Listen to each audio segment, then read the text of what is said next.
మరి గడిచిన రాత్రి మనం జ్ఞాపకం చేసుకున్నాం. ఈ 2024 సంవత్సరానికి ఏ విధంగా అయితే మనం ఈడ్కోలు పలికామో, వదిలిపెట్టామో, ఆ సంవత్సరంతో పాటు మనలో ఉన్న దేవుడికి వ్యతిరేకమైన ఆలోచనలు, వ్యతిరేకమైన క్రియలు మనం విడిచిపెట్టాలి. దేవుని పని నిమిత్తము, దేవుని సువార్త నిమిత్తము. మరి సమరయ స్త్రీ తన కొండను వదిలిపెట్టేసి దేవుని యొక్క సువార్తను ప్రకటించినట్టుగా మనము రాత్రి దినాన జ్ఞాపకం చేసుకున్నాం. అదే విధంగా ఏలియా దేవుని పని కొరకు పిలుచుకున్నప్పుడు తన యొక్క మరి నాగలను వదిలిపెట్టేసి ఆయన దేవుని పని నిమిత్తము సమర్పించుకున్నట్లుగా మనం చూస్తాం. ప్రియ దేవుని బిడ్డలారా, ఈరోజు రాత్రికాల సమయంలో మనం విన్న వాక్యాన్ని బట్టి ఎంతమంది సిద్ధపడ్డారో దేవుడికే తెలుసు. ఎందుకంటే దేవుడు మాట్లాడినప్పుడు నేను కూడా ఇదిగో నా జీవితం కూడా దేవుడికి సమర్పించుకొని దేవుని అత్తుకొని జీవించాలని ఆలోచనతో రాత్రి దినాన మనం జ్ఞాపకం చేసుకున్నాం. అయితే ప్రియ దేవుని బిడ్డలారా, ఈ రోజు ఈ నూతన సంవత్సరము ఆరాధనలో మరి మరొకసారి మీ అందరికీ నూతన సంవత్సరం శుభాకాంక్షలు తెలియజేసుకుంటూ ఈ యొక్క ఆ వాక్యంలోకి వెళ్దాం. ఈ రోజు దేవుడు ఏమంటున్నాడంటే, ఇదిగో అపొస్తలుడైన పౌలు కొరింథీయులకు రాసిన పత్రిక 2వ పత్రిక 5వ అధ్యాయం 10వ వచనములో ఆయన అంటాడు, పాతవి గతించును, ఇదిగో కొత్తవాయను. దేవుని స్తోత్రం, హల్లెలూయా. పాతవి గతించిందండి కదా. కొత్తవి అంటే మన అందరికి సంతోషమే కదండి. కొత్తవి అంటే ఎవరికి బాధ ఉంటుందండి? కొత్తవి అంటే ఎవరికైనా బాధ? కొత్తవి అంటే సంతోషం. కొత్తవి అంటేనే సంతోషం. కొత్త సంవత్సరము, సంతోషకరమైన దినములోకి మనం ప్రవేశించాం. అందుకే ప్రియ దేవుని బిడ్డలారా, మరి రాత్రి మనం అనుకున్నాం కదా, కేకుల దగ్గర పెద్ద లైను. అంటే నేను అనుకుంటాను మరి ఎంతమంది ఉన్నారో మనిషికి ఒక కేక్ కట్ చేశారు అనుకుంటా. మనమే నయ్యం, ఒక కేక్ ఎంతమంది కట్ చేసుకున్నాం. కానీ పెద్ద లైన్లు ఎందుకు ఉంటుంది అంత అంటే, ఎవరికి వారు అనుకున్నారు నేను క్రొత్త సంవత్సరం అని అనుభవించాలి, కొత్తగా అనుకున్నారు. దేవుని స్తోత్రం, హల్లెలూయా. ప్రపంచంలో ఎంతమంది ఉన్నారు అంతమంది ఒక కొత్త విధానం ఆలోచన చేసుకొని ఉండొచ్చు, ఒక కొత్తగా వాళ్ళు సెలబ్రేషన్ చేసుకొని ఉండొచ్చు. కానీ ఆత్మీయంగా మాత్రము దేవుని బిడ్డలు మాత్రమే ఒక నూతన కృతధనముతో, నూతనత్వంతో మనము ముందుకు సాగుతా ఉంటాం. ఈ కొత్త సంవత్సరంలో ఒక ఆలోచన, కొత్తగా మనం జీవించాలి, మన స్థితిగతులు మారాలి కదా. ఇదిగో పాతవి గతించెను, క్రొత్తవి ఆయన అంటున్నాడు పౌలు. కొత్తవి అవ్వాలి నీ జీవితంలో, కొత్త అనుభూతులు, కొత్త సంతోషం, ఆనందము. ఈ సంవత్సరం అంతా మనమంతా ఒక నూతన సంతోషంతో ముందుకు సాగాలి. హల్లెలూయా. ప్రతిరోజు మన జీవితంలో నూతన సంతోషం ఉండాలి. ఆమేన్, హల్లెలూయా. ఇక్కడ నీకు నాకు ఒక కొత్త నూతన అనుభవంలోకి దేవుడు నడిపించాలని మనం కోరుకుందాం. హల్లెలూయా. కనుక పాతవి గతించును, కొత్తవి క్రొత్తవాయును. పాతవి గతించిన, పాతవి మర్చిపోండి. మనలో ఏమేమి ఉన్నాయో వాటన్నిటి మర్చిపోండి, పక్కన పెట్టేసేయండి. ఎక్కడి నుంచి అయినా కానీ ఒక కొత్తగా, ఈ సంవత్సరం నుంచి అయినా ఒక కొత్త జీవితం, ఎక్కడి నుంచి అయినా నేను నూతన ఉత్సాహంతో ముందుకు సాగాలి, దేవుళ్ళు సాగాలి అనే ఆలోచన కలిగి ఉండాలని ప్రభుపేట దేవుని యొక్క వాక్యం ద్వారా పౌలు చెలవించినాడు. ప్రియ దేవుని బిడ్డరా, ఏ విధంగా కొత్తగా జీవించాలి అనేది ఇక్కడ నిర్వచనం మనం చూస్తున్నాము. ఏమన్నా సువార్తలో మనం చూస్తే 3వ అధ్యాయము 3వ వచనంలో, అందుకు యేసు అతనితో ఒకడు కొత్తగా జన్మిస్తేనే కానీ అతడు దేవుని రాజ్యంను చూడలేడని నీతో నిత్యముగా చెప్పుచున్నాను. దేవుని స్తోత్రం, హల్లెలూయా. దేవుని యొక్క రాజ్యం అండి. దేవుని యొక్క రాజ్యములో ఉండాలంటే మనము ఈ లోక జీవితంతో మనము దేవుని రాజ్యంలోకి ప్రవేశించలేము. కొత్తగా మన జీవితం ఎప్పటికప్పుడు నూతన పరుచుకుంటూ ఉండాలి. పాతవి వదిలిపెట్టాలి. పాతవి ఏంటేంటి? జన్మ పాపము. పాతవి ఏంటేనమ్మా? జన్మ పాపాన్ని వదిలిపెట్టాలి, కర్మ పాపాన్ని వదిలిపెట్టేయాలి. కొత్తగా మనము జీవించాలి. ఇదిగో మన పాపాన్ని వదిలిపెట్టేసి ప్రభు యేసుక్రీస్తు ద్వారా ఎవరైతే రక్షణ పొందుకుంటారో, ఎవరైతే ప్రభు యేసుక్రీస్తు ద్వారా నూతన స్వభావాన్ని పొందుకుంటారో వారు దేవుని వారసులు. స్వభావము ఇదిగో మీకు ఉండాలి. అప్పుడే ఆ క్రొత్త స్వభావం ఉంటే మీరు దేవుని రాజ్యము చూడలేరు అంటాడు. ఇక్కడ ఎవరితో మాట్లాడుతున్నాడండి? ఇక్కడ ఒక వ్యక్తితో ప్రభు యేసుక్రీస్తు మాట్లాడుతున్నాడు. ఆ వ్యక్తి ఎవరు చెప్పండి? చదువుకున్నాం కదరా. ఎవరు ఆ వ్యక్తి? దేవుని స్తోత్రం. నికోదేముతో. ఈ నికోదేము ఎవరు? యూదులకి ఒకసారి మొదటి 3 యూదుల అధికారి అయిన నికోదేమును పరిశుద్ధుడు ఒకడు నేను. ఎవరంటే అయినా యూదులకు అధికారి అండ్ పరిచారకుడు కూడా. దేవుని స్తోత్రం. యూదులకు అధికారి. యూదులు అంటే ధర్మశాస్త్రాన్ని అనుసరించేవారండి. యూదులు అంటే ఎవరమ్మా? ధర్మశాస్త్రాన్ని అనుసరించేవారు. యేసుక్రీస్తు దేవుడని ఒప్పుకోవాలి. యేసుక్రీస్తు ఎవరు? యేసుక్రీస్తు సిలువేసిందంటే యూదులే. కానీ వాళ్ళు దేవుని బిడ్డలే. వాళ్ళు ఎవరమ్మా? దేవుని బిడ్డలే. కానీ దేవుడని ఎరక్క యేసుక్రీస్తుని ఆయన్ని కలవరి శిలువకు బలిగా అర్పించారు వారు. యూదులకి అధికారం ఉన్న నికోదేము అన్నాడు. ఎందుకంటే ఆ ప్రభు యేసుక్రీస్తు చేస్తున్న కార్యములు, ఆయన చేసిన అద్భుత కార్యములు, ఆశ్చర్య కార్యములు, ఇదిగో ఆయన కంటార చూస్తున్నాడు. ఆశ్చర్య రీతిగా అనేకుల్ని రోగముల్ని బాగు చేస్తున్నాడు. అనేక గొప్ప కార్యములు ఆయన చేస్తూ ఉన్నాడు. యేసు ప్రభు చేస్తున్న కార్యములు ఇదిగో నికోదేము గుర్తెరిగి ఆయన అంటున్నాడు, అయ్యా కొత్తగా జన్మించితే గాని. ఎందుకు ఆ పైన మాట 2వ వచనంలో మనం జ్ఞాపకం చేసుకుంటే, అతడు రాత్రి యందు ఆయన వద్దకు వచ్చి బోధకుడా, నువ్వు దేవుని యొద్ద నుండి వచ్చిన బోధకుడు అని మేము ఎరుగుదుము.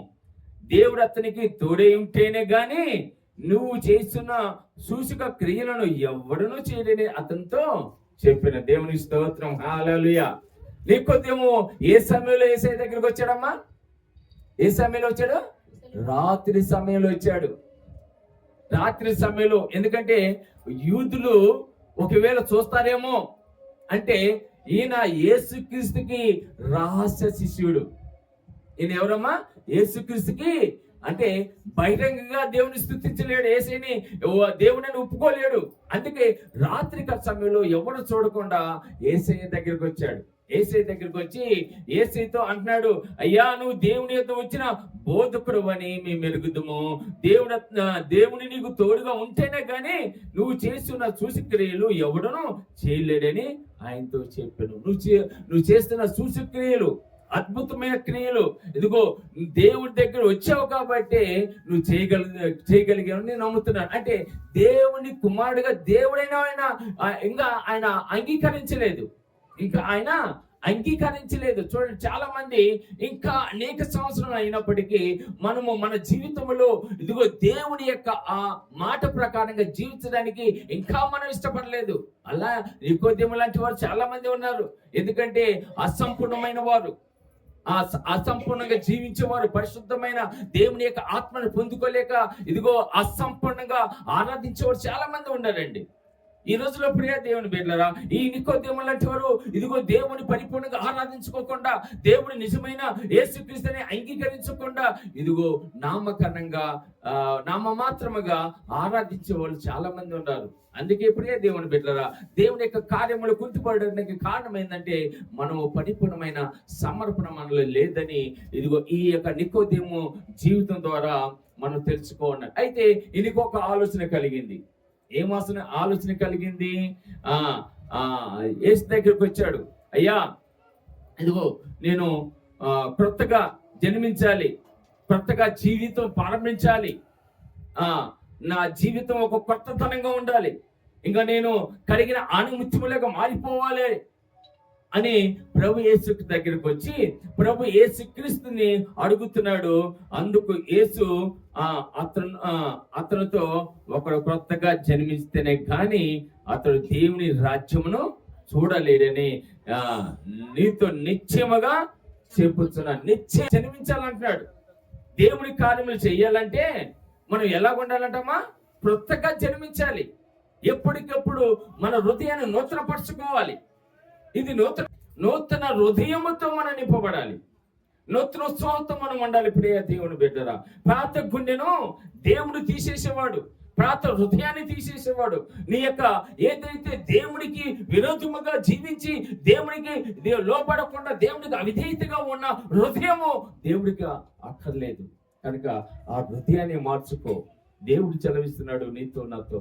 ప్రభు యేసుక్రీస్తు సెలవిస్తున్నాడు, ఆ నూతన హృదయం, నూతన జన్మ, నూతనత్వంలోకి నువ్వు రావాలని దేవుడి యొక్క వాక్యం చదివిస్తుంది. దేవుని స్తోత్రం, హల్లెలూయా. అందుకే ఏదైనా నువ్వు గొప్ప కార్యములు చేయాలన్నా, ఒకవేళ దేవుడు నీ ప్రార్థన ఆలకించాలన్నా, దేవుడు నీ ప్రార్థనకి నీ ప్రార్థన మొర ఆలకించి దేవుడు జవాబు చేయాలన్నా, నీ హృదయము మార్పు చెందుకోవాలి. కొత్తగా నీ హృదయం ఆలోచన మార్చుకోవాలి, స్థితిగతులను మార్చుకోవాలి, దేవుడికి వ్యతిరేకమైన కార్యములు మార్చుకోవాలి. అప్పుడే కొత్తగా జన్మిస్తేనే కానీ అతడు దేవుని రాజ్యంలో చూడలేడు. ప్రియ దేవుని బిడ్డరా అని దేవుడు చదివిస్తున్నాడు. అందుకు నికోదేము ఏమంటాడు 4వ వచనంలో, అందుకు నికోదేము రెండవ మారు తల్లి గర్భమందు ప్రవేశించి జన్మింపగలడా అని ఆయన అడగగా, యేసు ఇట్లా నేను ఒకడు నీటి మూలముగాను ఆత్మ మూలముగాను జన్మించితే గాని దేవుని రాజ్యంలో ప్రవేశింపలేడని నీతో నిశ్చయముగా చెప్పుచున్నాను. హల్లెలూయా. అందుకు నికోదేము అంటాడు, అయ్యా నేను ముసలివాడినే, నువ్వేమో క్రొత్తగా జన్మించాలంటున్నావు, అది ఎలా సాధ్యమైంది? క్రొత్తగా జన్మించాలంటే మళ్ళీ తల్లి గర్భంలో నుండి బయటికి రావాలి. ఒక మనిషి క్రొత్తగా జన్మించాలంటే మనిషి అనుకుంటున్నాడు, ఇదిగో నేను ఒక క్రొత్త జీవితం ప్రారంభించాలి, నాకున్న జీవితము అదిగో దౌర్భాగ్యమైన జీవితము, నాకున్న జీవితము దేవుడికి వ్యతిరేకమైన జీవితము, నాకున్న జీవితము అవిధేయత కలిగిన జీవితము, నాకున్న జీవితము అబద్ధాలతో నింపబడిన జీవితము, నాకున్న జీవితము వ్యభిచారంతో కూడిన జీవితము, నాకున్న జీవితము జోదంతో కూడిన జీవితము. నా జీవితముని నేను మార్చుకోవాలంటే, నా గుణాన్ని నేను మార్చుకోవాలంటే, నా యొక్క అవిధేయతని ఇదిగో విధేయంగా మార్చుకోవాలంటే ఎలా సాధ్యమైంది? ఇప్పుడు కుక్క తాక వంకరే, ఎలుగుతోలు ఏడాది పడి ఉతికినాను, నలుపే గాని తెలుపు రాదే. మానవుడి యొక్క స్వభావం పాపపు స్వభావమే, మానవుడి యొక్క ఆలోచన పాపపు ఆలోచనే. స్వార్థము కలిగిన మనిషి యొక్క హృదయము ఇదిగో మారాలంటే అది సాధ్యము కాదు. ఒకడు మళ్ళీ జన్మించాలంటే, క్రొత్తగా జన్మించాలంటే ఇదిగో నేను తల్లి గర్భంలో ఎలాగే వెళ్ళి మళ్ళీ పుట్టగలను అనేక ఆలోచనలో ఆ నికోదేము ఉన్నట్లుగా చూస్తున్నప్పుడే దేవుని బిడ్డలారా, మనిషి యొక్క ఆలోచనది. ఒక మనిషి కొత్త స్వభావంలోకి రావాలంటే చాలా చాలా చాలా కష్టం. అది ప్రభు యేసుక్రీస్తు యొక్క మార్గంలోకి రావాలంటే, రక్షణ మార్గంలోకి రావాలంటే చాలా కష్టతరమైన పని అండి. అది మారదు, అది చాలా కష్టతరమైనది. ఇక్కడ మనిషి అనుకుంటున్నాడు ఒక కొత్త జీవితం జీవించాలంటే మళ్ళీ తల్లి గర్భంలో నుంచి నేను ఎలాగా పుట్టగల. అదే అంటున్నాడు నికోదేము. అందుకు నికోదేము, ముసలివాడైన మనుషుడు ఎలాగూ జన్మింపగలడు, రెండవ మారు తల్లి గర్భం ముందు ప్రవేశించి జన్మింపగలడా అని ఆయన అడిగాడు. ఆయన అన్నాడు, ఎలా జన్మించగలడు మనిషి? ఒక కొత్తగా ఎలా జన్మించగలడు? ప్రియ దేవుని బిడ్డలారా, మనిషి కొత్తగా ఇదిగో ఇలాంటి సంవత్సరాలు మన జీవితంలో అనేకమైన సంవత్సరాలు వచ్చినాయి. మన జీవిత కాలంలో జ్ఞాపకం చేసుకుంటే ఒక్కొక్కరు 50 సంవత్సరాలు అనుభవించాము ఈ కొత్త సంవత్సరాలని, ఒకరు 30 సంవత్సరాలు అనుభవించారు కొత్త సంవత్సరాన్ని, ఒకరు 70 సంవత్సరాలు అనుభవించారు ఈ కొత్త సంవత్సరాలే. మన జీవితంలో వస్తానే ఉన్నాయి, పోతానే ఉన్నాయి. కానీ మారు మనిషికి తగిన ఫలంలో మన జీవితంలో లేదు. ఎప్పుడైతే ఇదిగో ప్రభు యేసుక్రీస్తు నిజమైన రక్షకుడు, ఆ రక్తములో కడగబడి మన పాప స్వభావాన్ని మార్చుకుంటారో వాళ్ళ జీవితంలో క్రొత్త సంవత్సరము ఇదిగో దేవుడు అనుగ్రహిస్తాడు. దేవుని స్తోత్రం, హల్లెలూయా. అందుకే రెండో మరి తల్లి గర్భములో జన్మించాల్సిన పని లేదు. యేసయ్య అంటున్నాడు, అందుకు యేసు ఇట్లా నేను ఒకడు నీటి మూలముగాను ఆత్మ మూలంగాను జన్మిస్తేనే గాని దేవుని రాజ్యములో ప్రవేశించలేడని నీతో నిత్యముగా చెప్పుచున్నాను. అయ్యా నువ్వు తల్లి గర్భంలో మళ్ళీ జన్మించాల్సిన పని లేదు. చాలా మంది అనుకుంటా కదా, ఇక ఈ జన్మలో నా ప్రాణం పోతే, నేను చనిపోతే, నేను వచ్చే జన్మలో మళ్ళీ అమ్మా నీ కడుపు నేను పుడతాను ఏమంటారు, అయ్యా నీ కడుపునే నేను పుడతారు. ఎవరు పుట్టలేరండి. మనిషికి ఉంది ఒకే ఒక జీవితం, మనిషికి ఉంది ఒకే ఒక జీవితం. ఆ జీవితం మాత్రమే, ఇంకో వచ్చే జనం అంటూ మనకి లేదండి. వచ్చే జనం అంటూ ఉంటుందని ఎవరు అనుకోవద్దు. వచ్చే జనంలో చాలా మంది అరే నువ్వు ఎక్కువ పాపం చేస్తున్నారా, పందిగా పుడుతున్నారా, కుక్కగా పుడుతున్నారా అంటారు. వచ్చే జనంలో కుక్కగా పుడతావు, పందిగా. ఎవరు కుక్కగా పుట్టరు, పందిగా పుట్టరు. వచ్చే ఒకే ఒక జన్మ, ఒకే ఒక జీవితము మన మానవులది. ప్రియ దేవుని బిడ్డలారా, అందుకే ఒకడు కొత్తగా జన్మించాలంటే తల్లి గర్భం నుంచి మళ్ళీ పుట్టాల్సిన పని లేదు. కానీ దేవుడిని అంటాడు, ఎలాగంట నువ్వు కొత్తగా జన్మించాలంటే ఎలాగంటమ్మా, ఎలాగంట, ఒకడు నీటి మూలముగాను ఆత్మ మూలముగాను. నీటి మూలం దేనికి సాదృశ్యము? వాక్యానికి సాదృశ్యం. ప్రియ దేవుని బిడ్డలారా, దేవుని యొక్క వాక్యం ద్వారా ఇదిగో మనము జన్మించగలుగుతాం. ఒకప్పుడు నా జీవితము ఇదిగో ఆ దౌర్భాగ్యమైన స్థితిలో ఉండేది. చాలా మంది ఇక్కడ కూర్చున్న జీవితంలో చాలా మంది ఆ విధమైన స్థితిలో ఉండేది. మన జీవితము ఈ లోక సంబంధమైన దౌర్భాగ్య స్థితిలో, అసూయతో కూడిన ఇదిగో జీవితము, పగతో కూడిన జీవితము, ఈ లోక సంబంధమైన జీవితము, అంధకారంలో జీవించిన వారం మనము. కానీ ఇప్పుడు నిత్యమైన వెలుగులోకి వచ్చాము. దేవుని స్తోత్రం, హల్లెలూయా. ఏ విధంగా మనం కొత్తగా జన్మించామంటే వాక్యం అని తెలుసుకొని మనము కొత్తగా జన్మించామండి. వాక్యం అని తెలుసుకున్నాం, దేవుడి యొక్క మాటలు తెలుసుకున్నాం, దేవుడి యొక్క మాటలు విన్నాము. ఇందులో సత్యము మనం చూస్తున్నాము, సత్యముని గ్రహించాము. కనుక దేవుని నామంలో మనం పరివర్తన చెందుకున్నాం, మారు మనసు పొందుకున్నాము. అదే కొత్త జీవితం. దేవునికి స్తోత్రం, హల్లెలూయా. అదే కొత్త జీవితం అండి. ఈ రోజు మనం ఆ కొత్త జీవితంలోకి వచ్చాము. కాబట్టి ప్రభు యేసుక్రీస్తు యొక్క రక్షణ పరిశుద్ధాత్మ పొందుకున్నాం. కాబట్టి దేవుని బిడ్డలుగా మనము మారిపోయాం. దేవునికి స్తోత్రం, హల్లెలూయా. నీటి మూలముగాను ఆత్మ మూలముగాను జన్మిస్తేనే గాని దేవుని రాజ్యములో ప్రవేశించలేడని నీతో నిత్యముగా చెప్పుచున్నాను. నీతో ఆత్మ మూలముగా, ఒకటి నీటి మూలంగాను, ఒకటి ఆత్మ మూలంగా, రెండు జ్ఞాపకం చేసుకుని ప్రియ దేవుని బిడ్డ. నీటి మూలంగా జన్మించాం మనం, దేవుని యొక్క వాక్యం ద్వారా జన్మించాం మనం, కొత్త జన్మ పొందుకున్నాం మనం. నూతన జన్మ అండి ఇది. మనకి ఇచ్చిన ఆ జన్మ ఏందమ్మా? నూతన జన్మ. పాప జన్మ అది పాత జీవితం. అది పాత జీవితంలో మనము ఇదిగో అనేకమైన లోక సంబంధమైన అలవాట్లు ఉండేవి మనకి, వాటిని వదిలిపెట్టేసాము. ఈ లోక సంబంధమైన జీవిత విధానము గడిపాము మనము, వాటిని వదిలిపెట్టేసాము. ఇదిగో అనేకమైన పాపములు చేసాము మనం, వాటిని వదిలిపెట్టాము. యేసుక్రీస్తు మాట ద్వారా మారిపోయాము. ఇదిగో రక్షణ భాగ్యం పొందుకున్నాము, బాప్తిస్మం పొందుకున్నాము. ఇప్పుడు ఆత్మస్వరూపమైన దేవుని ఆరాధించే బిడ్డలుగా మారిపోయాం. దేవుని స్తోత్రం, హల్లెలూయా. నీటి మూలంగా జన్మించి ఆత్మ మూలంగా దేవుని యొక్క ఆత్మను పొందుకొని మనము కొత్త విధానము, కొత్త నూతన ఉత్సవంలోకి మనము దేవుని యొక్క కృప ద్వారా వచ్చాం. దేవుని స్తోత్రం, హల్లెలూయా, హల్లెలూయా. అందుకే ఆయన అంటున్నాడు 6వ వచనంలో, శరీరం మూలముగా జన్మించిన శరీరంను, ఆత్మ మూలంగా జన్మించిన ఆత్మనే ఉన్నది. దేవుని స్తోత్రం, హల్లెలూయా, హల్లెలూయా. శరీరం మూలంగా జన్మించిన శరీరం జన్మ ఉండే మనది. ఫస్ట్ ఏది మనము ఏ జీవితం జీవించాము? శరీర జీవితం జీవించాము. శరీర జీవితంలో మనకి ఈ నూతన ఉత్సవం కనపడట్లేదు, ఈ నూతన సంతోషం మనలో లేదు, నూతన ఆనందం మనలో లేదు.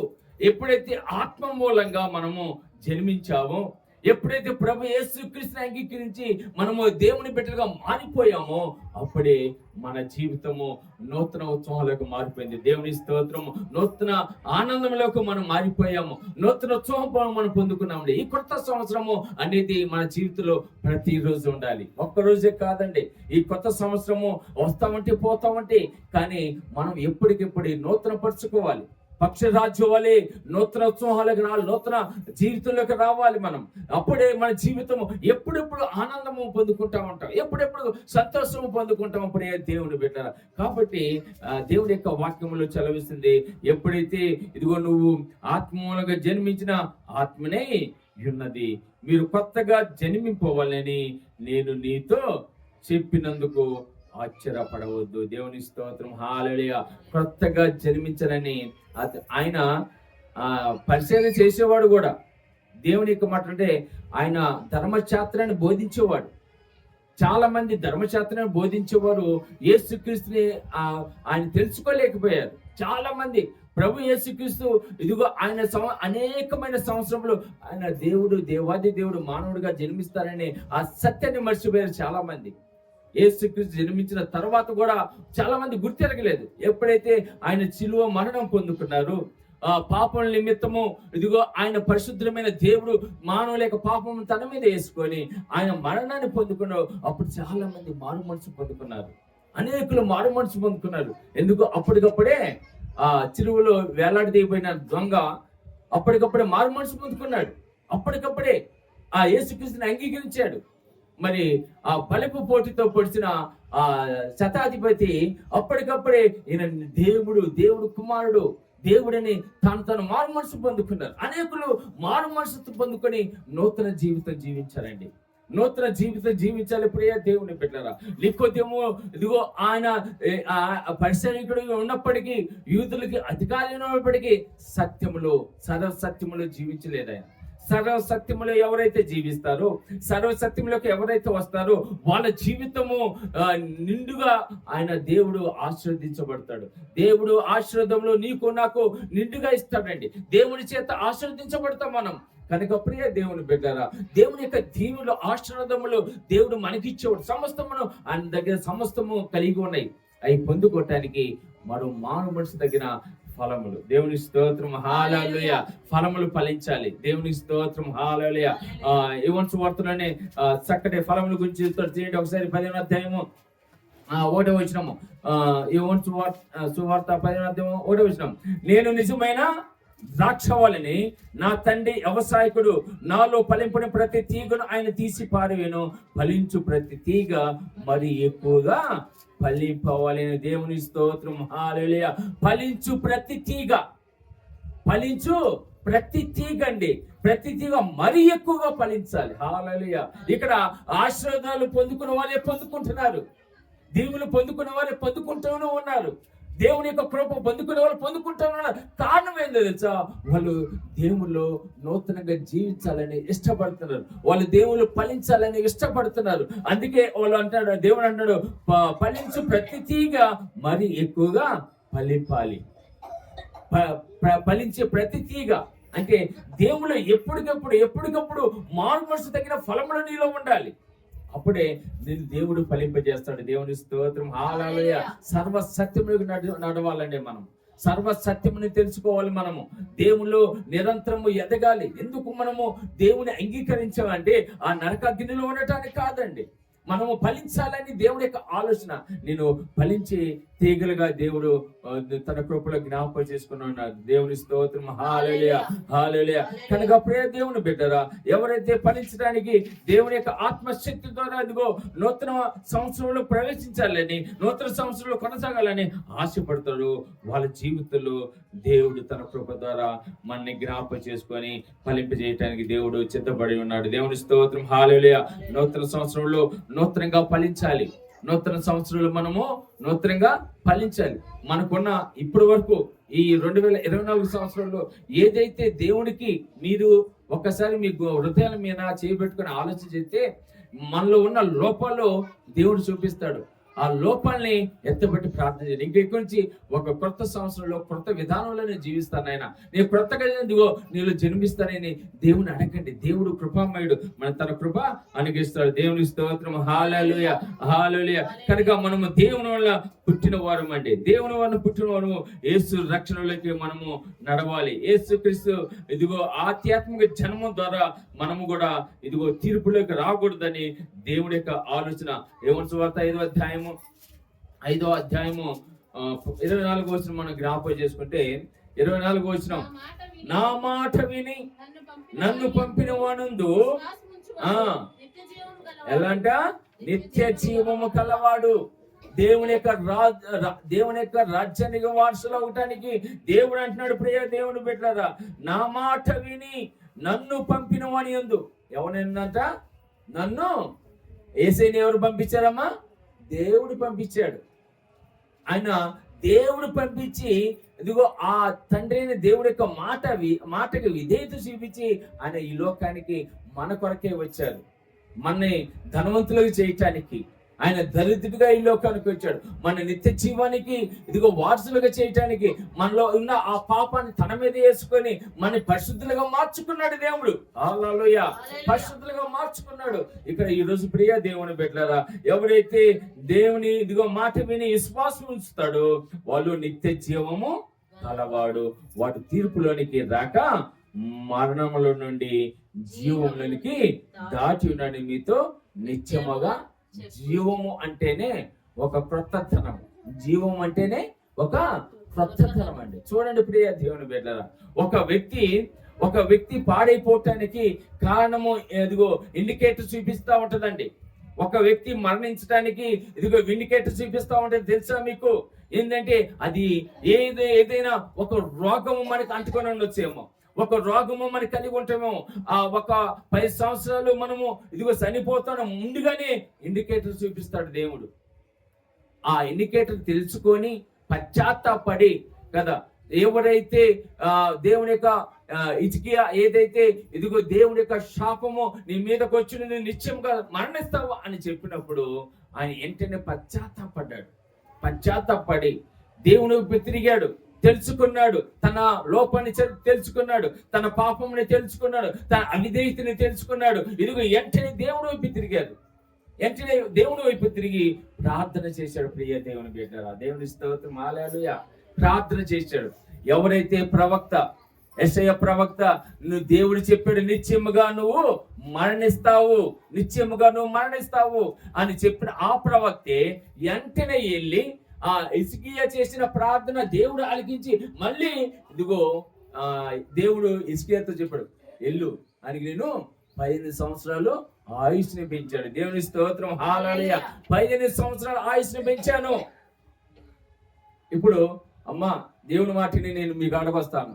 అమ్మా ఇదిగో మీకు ఈ కీడు సంభవించబోతుంది, ఇదిగో మీకు ఈ ప్రమాదం రాకపోతుంది, ఈ కష్టం రాకపోతుంది, దేవుడు నాతో మాట్లాడాడు, నేను మీతో చెప్పాను అనుకో. చెప్పినప్పుడు ఏమనుకుంటారు? భయపడతారు. ఫస్ట్ భయపడతారు. ఫస్ట్ నేను మీకు చెల్లించాను కాబట్టి ఆ భయం మీలో ఉంటుంది. వెంటనే వచ్చి ఉత్తితే మీకు ఏ కలగదట్ట అని చెప్పాను అనుకో, ఎలా ఉంటారు? పోయా నువ్వే పాస్టర్. ఏమంటారమ్మా? పోయా నువ్వే పాస్టర్. ఎందుకంటే చూడ యెషయా ప్రవక్తతో దేవుడు మాట్లాడాడు, పోయి చెప్పు ఆయన వెంటనే మరణిస్తానని చెప్పు. కానీ క్షణం మళ్ళీ ఆ ప్రార్థన ఆలకించిన దేవుడు ఇదిగో ఆయనకి 15 సంవత్సరాల ఆయుష్ కాలం ఇచ్చాడు. కానీ హిజ్కియా అలా లేదు, అది కూడా నమ్మాడు.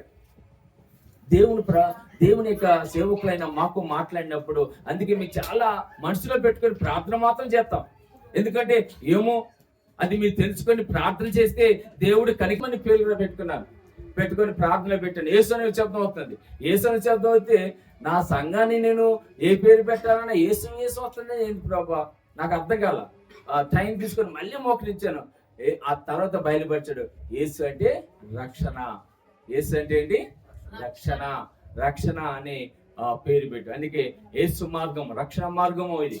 ఆ విధంగా మనకి దేవుడు ఒక విధంగా బయలుపడితే దేవుడిచ్చిన ఆ ప్రవచనని లేకపోతే ఆ దర్శనాన్ని మనం ఏం చేస్తారంటే చెడుగా ఉపయోగించుకుంటారు. చాలా మంది నాకేదో తెలిసిందని, చాలా మంది ఆ దర్శనం ద్వారా ఇదిగో అబద్ధం చెప్పేసి మోసం చేస్తున్న వాళ్ళు చాలా మంది ఉన్నారండి.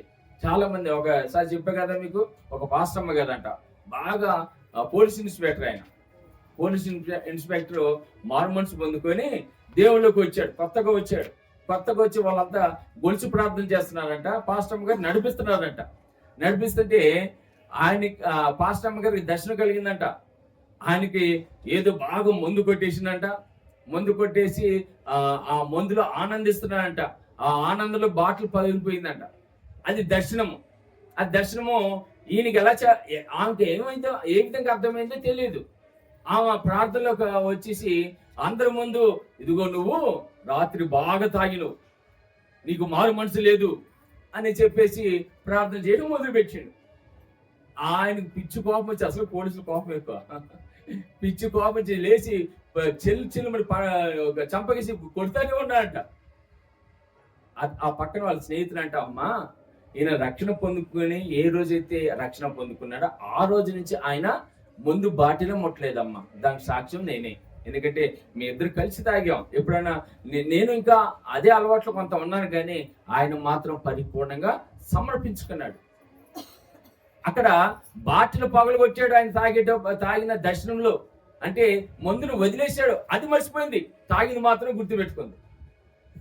మందు అక్కడ బాటిల్ దర్శనంలో పగిలిపోయింది, ఆ పగిలిపోయిందంటే వదిలేశాడు ఆయన, అది మర్చిపోయింది, తాగినది గుర్తు పెట్టుకుంది. ఇలాగా దర్శనంలో ఈ క్రొత్త సంవత్సరంలో ఇదిగో పాత స్వభావాన్ని తీసివేయండి. దేవుని స్తోత్రం, హల్లెలూయా.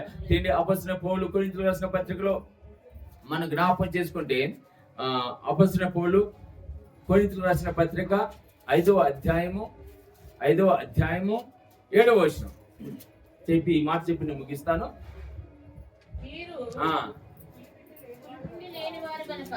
ఏ పిండి అమ్మా? పులిపిండి. అమ్మా శ్రద్ధగానండి. మీరు పులిపిండి లేని వారు కనుక క్రొత్త ముద్ద ఆవుటకై ఆ పాతదైన పులిపిండిని తీసి పారవేయండి. దేవునికి స్తోత్రం, హల్లెలూయా. 7వ వచనంలో చాలా చక్కగా దేవుడు ఒక వాక్యం వినిపిస్తుంది. ఇప్పుడే దేవుని పెట్టారా, మీరు పులిపిండి లేనివారు కనుక. పులిపిండి దేనికి సాదృశ్యం? పాపానికి సాదృశ్యం. అంటే పులిపిండి పాత పిండి ఏమైందమ్మా? పులిసిద్ది. పాత పిండి దేనికి మనము వాడలేము. ఇంకా ఆ పులిపిండిని మనం దేనికి యూజ్ చేసుకోలేము. ఒకవేళ ఆ పులిపిండిని మంచి పిండిలో కలిపినా కానీ ఆ మంచి పిండి కూడా ఏమైంది? పులిపిండిగా మారిపోయింది. నాకు ఒకసారి ఎప్పుడంటే కొన్ని సంవత్సరాలు, ఒక 5 సంవత్సరాల క్రితము నేను బజ్జీలు బండి పెట్టేవాను కదా. ఇలాగనే స్కూల్ ఒక అది మీటింగ్ జరుగుతుంది ఆ బాయ్స్ స్కూల్ దగ్గర. నేను బాగా జనాలు వస్తారు కదా, బాగా చేయలేదని ఎక్కువ పిండి కలుపుకున్నా. అది శనగపప్పు వడపిండి, మినపప్పు వడపిండి. అవి పొద్దున 9 గంటలకు పెట్టా, సాయంత్రం నైట్ 10 గంటలకు ఉన్నా నేను ఆశతో ఉంటే. ఆ పిండి ఏమైంది? ఎండకి, అది అందులో ఎండాకాలం బిజినెస్ నడవలేదు, పిండి మిగిలిపోయింది, అంత ఉబ్బింది, అంత బుడక వచ్చేసింది. వచ్చేస్తే నేనేం చేశానంటే, సరే మంచి పిండిలో కలుపుదాలని మరుసటి రోజు అదే పిండిని కొంచెం మంచి పిండి, ఈ పులిపిండి దాన్ని కలిపి మళ్ళీ తీసుకెళ్ళి నూనెలో వేస్తే అది కూడా పులుపు వాసన వస్తుంది. నాకు తెలీదు, అప్పుడు కొత్తగా పెట్టాను అనమాట బండి. అయ్యా ఇదంత ఘోరం, మంచి పిండి పోయింది, పులిపిండి పోయింది, లాభం గోపులోకి వచ్చింది అంటారు. ఇంకా ఏం చేయాలి, వచ్చేసింది అలాగా. అట్లాగనే పులిపిండి అనేది చాలా భయంకరమైంది మన జీవితంలో. మనకు మంచి జీవితాన్ని కూడా ఆ పులిపిండి ఉంటే అది మన జీవితాన్ని, మంచి జీవితాన్ని కూడా పాడు చేసింది. అందుకే ఆ పులిపిండిని మొత్తానికి తీసేయాలి. కొంచెం ఉంచుకుంటాలే కదా, ఎప్పుడు పాస్ గారు చూడరు కదా, ఆదివారం తాగకుండా మిగతా రోజు కొంచెం తాగుతాలి అంటే అది తీర్పులోకి తేబడుతుంది. ప్రియ దేవుని బిడ్డ, అది మన జీవితాన్ని పాడు చేస్తుంది. ఒక్కసారి మనము దేవుని నమ్మి విశ్వసించి బయటకు వచ్చామంటే, దేవులోకి వచ్చామంటే, ఇంకా ఎప్పుడు మనము దేవులో నూతన శక్తితో మనం ఎదుగుతూ ఉండాలి. నూతన ఆశీర్వాదముల కొరకు మనము ఆశ పెట్టుకొని ఉండాలి, నూతన జీవితం జీవించాలి. కానీ ఆ పాత జీవితం మనలో ఉండకూడదని చక్కగా అపొస్తలుడైన పౌలు కొరింథీయులకు రాసిన పత్రికలు రాస్తున్నాడు. మీరు పులిపిండి లేనివారు కనుక కొత్త ముద్ద అవుటకే ఆ పాతదైన పులిపిండిని తీసి పారవేయండి. దేవుని స్తోత్రం, హల్లెలూయా. ఆ పులిపిండిని తీసేయండి. దేవుని యొక్క ధర్మశాస్త్రములో ఇదిగొప్పుడే దేవుని బిడ్డరా, ఒకప్పుడు ఒక పాపానికి ఒక పావురాన్ని బలిచ్చేవాళ్ళు, ఒక కోడిని బలిచ్చేవాళ్ళు. ఇప్పుడు నీ నిమిత్తము, నా నిమిత్తము ఆ ప్రభు యేసుక్రీస్తే మన కొరకు బలి అయిపోయాడు. అది మనం అంగీకరించినప్పుడు ఆ యేసయ్య మన కొరకు బలి అయ్యాడు కాబట్టి ఇప్పుడు మనము ఆయనే ఆరాధించాలి, ఆయన మార్గంలో జీవించాలి, ఆయన అతుక్కొని ఉండాలి. ఆయన హృదయము ఏ విధంగా అయితే పరిశుద్ధంగా ఉందో మన హృదయం కూడా మనం పరిశుద్ధంగా ఉంచుకోవాలి. దేవుని స్తోత్రం, హల్లెలూయా. అందుకే ఈ కొత్త సంవత్సరంలో సాదృశ్యంగా దేవుడు మనకి ఎందుకు చూపిస్తున్నాడంటే, ఈ కొత్త సంవత్సరం అయినా ఇంకా నువ్వు మారుతావేమో, ఈ కొత్త సంవత్సరం అయినా నీ జీవితం మారిద్దేమో. పాత హృదయము తీసేసి కొత్త హృదయము తీసుకో. ఇది నూతన సంవత్సరం, ఇది దేవుని యొక్క దయా కిరీటము ప్రియ దేవుని బిడ్డలారా. ఈ సంవత్సరంలో నువ్వు ఒక తీర్మానం పెట్టుకొని ఇక్కడి నేను ఎప్పుడు దేవుని ఎదుగుతూ ఉంటాను. దేవుని స్తోత్రం అని దేవుని యొక్క వాక్యము చదివించినట్లుగా మనం జీవిస్తే మనం నూతన పరచబడతాము, నూతనంగా జీవిస్తాము. నూతనమైన దీవెనలు, నూతనమైన ఆశీర్వాదములు, నూతనమైన సంతోషము ఎప్పుడైతే దేవునిలోకి వచ్చామో మనం అప్పటి నుంచి మనము పరిపూర్ణంగా దేవుని బిడ్డగా మారిపోవాలి. అప్పుడే నీ జీవితంలో ప్రతిదీ కొత్తదండి, ఎప్పుడు కొత్తది. నువ్వు చూడలేనివి దేవుడు నీకు అనుగ్రహిస్తాడు. దేవుని స్తోత్రం, హల్లెలూయా. చూడలేనివి దేవుడు అనుగ్రహిస్తాడు. ఆ సంతోషకరమైన జీవితం నీకు ఇస్తాడు. అవన్నీ మనం పొందుకోవాలంటే ఇదిగో పాతవి గతించను, క్రొత్తవి ఆయన. ఇక్కడి నుంచి ఆ పాత జీవితాన్ని మర్చిపోండి, కొత్త జీవితం జీవించడానికి ఇష్టపడండి. దేవుడు మిమ్మల్ని ఉన్నతమైన ఆశీర్వాదములతో నింపబడుతుంది. ఉన్నతమైన ఫలము దేవుడిలో నువ్వు ఫలిస్తావు. నీ యొక్క దేవుని యొక్క దేవుళ్ళు ఆశీర్వాదములు ఈ కొత్త సంవత్సరములో దేవుడు మీ అందరికీ అనుగ్రహించిన గాక. ఆమేన్. ఈ మాటలు దేవుడు దీవించి ఆశీర్వదించిన గాక. ఆమేన్. చిన్న ప్రార్థన.